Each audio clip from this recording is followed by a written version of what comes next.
What's up mga kabulay? For today's video, magluto naman kita mga kabulay. Aring lutuon ta para ni sa aton nga panyapon sa bunga gabi. Okay, lagay ta ng mga lamas mga kabulay. Unahin natin ang luya. Okay. Pagluto ta ka agihis. Gusto ko ng pagluto agihis sa bining ngara nga luya. Next, mikos-mikos ta lang anay. Next mga kabulay, bawang. Ikos na anay mga kabulay oh. Yun. Bawang yan mga kabulay, mikos na anay. Next naman mga kabulay, mikos na ng bawang. Next ilagay ta ang kamatis mga kabulay. Guwapo sa kayo. Oh. Kamatis. Mikos na ng anay mga kabulay, mikos na. Wow, sarap yan mga kabulay oh. Next, ari na ang tiil ka manok mga kabulay oh na tanglad. Sarap ang pahamot katon nga linuto. Malino ko na nung lutuan ko para sa taglamig mga kabulay oh. Next, paon tanan ko na nung lutuan ko, ipakita ko sa inyo ha. Ari na mga kabulay ang lutuon to para sa taglamig. Yan. Muna mga kabulay, agihis sa amon. Agihis na mga kabulay, mikos na lang para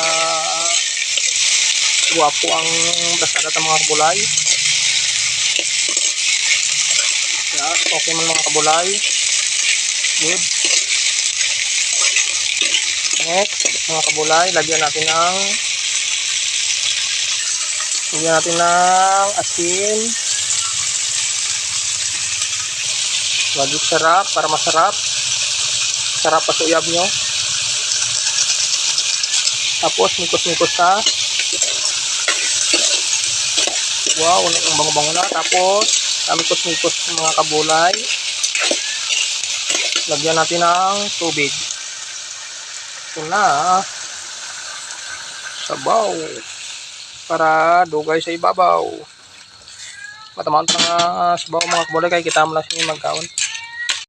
Next mga kabulay, takloban ta. Tatunda mga 15 minutes bago timplahon na kung okay ang sabor niya.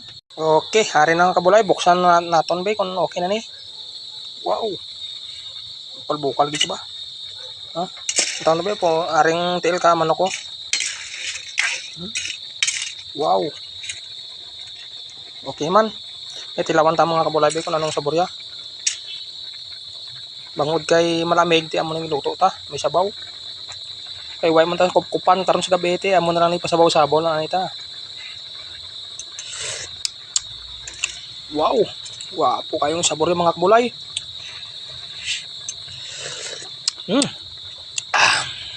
Okay na. Hab naman tas ni. Bye-bye mga kabulay.